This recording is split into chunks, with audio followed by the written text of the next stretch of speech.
Iambic keying. Are you doing it the right way or are you doing it the wrong way?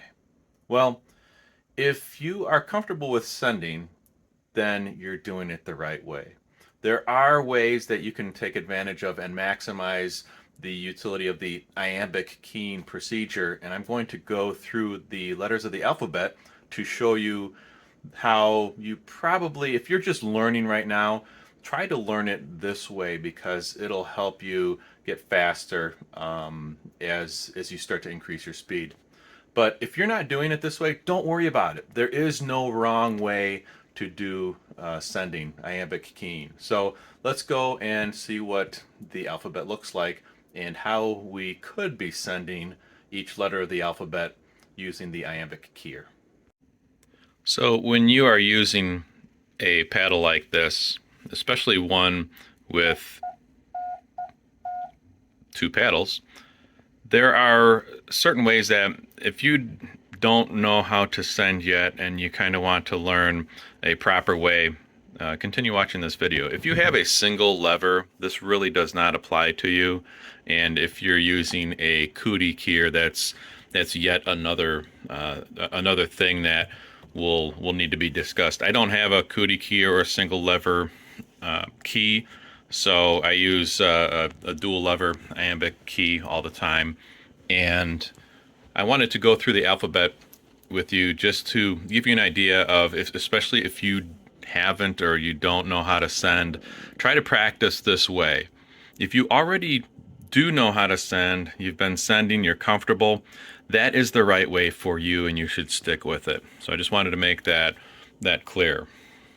So if we go through the letters of the alphabet, I have this tuned to 18 words a minute. And if we go the letter A, it's pretty simple. It's just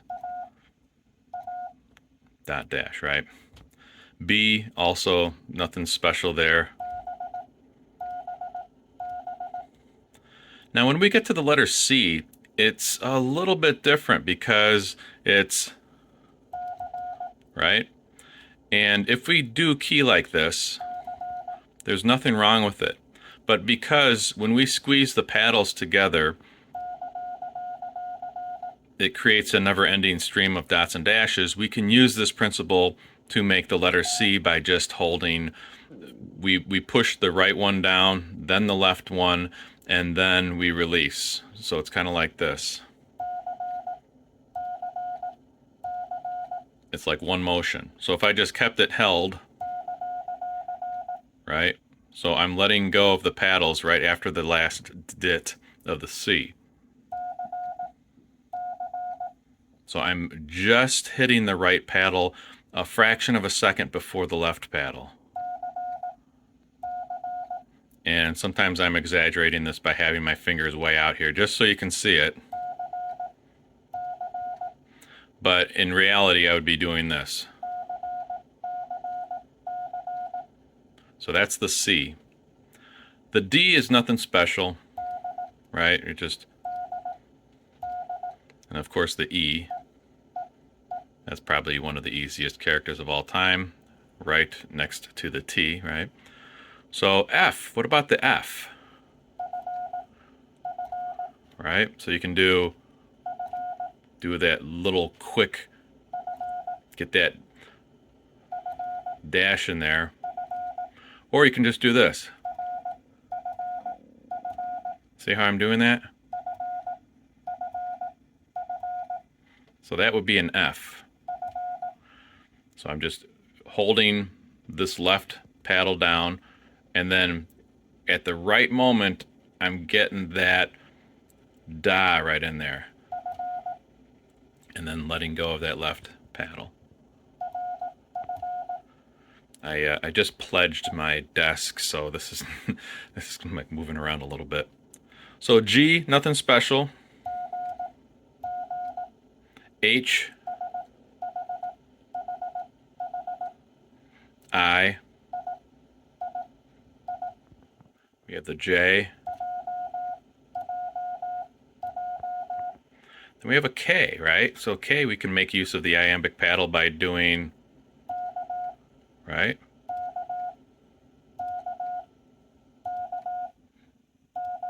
Of course, I'm exaggerating by having my fingers really far out just to show you what that motion looks like. I might just do this, right? So that's K. And then L, similar to the F, right? But L, whoops, forgot that last dit.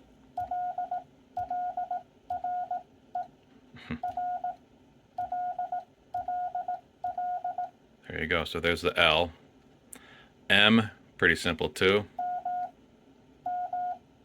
N, you have the O, then you have the P. You can't really do anything with the P. It's just a straight swipe maneuver, so. And then we have a Q. Let's hear what the Q sounds like. So there's more dashes or das in the Q, so it's kind of a little bit longer than the L and the F, which we were able to have fun with, right? So there's the F and the Q. We almost have a little bit more time. So there's the Q, right? So I can just do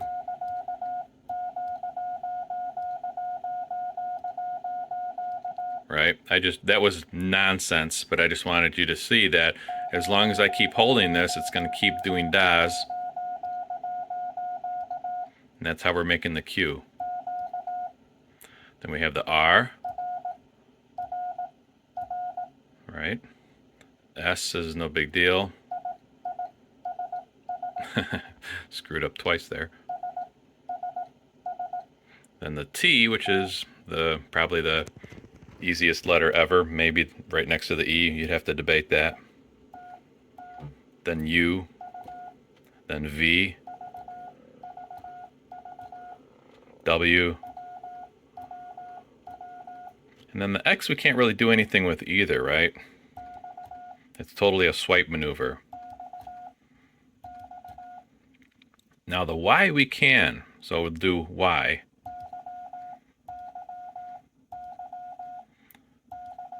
See how I'm just holding the right one down?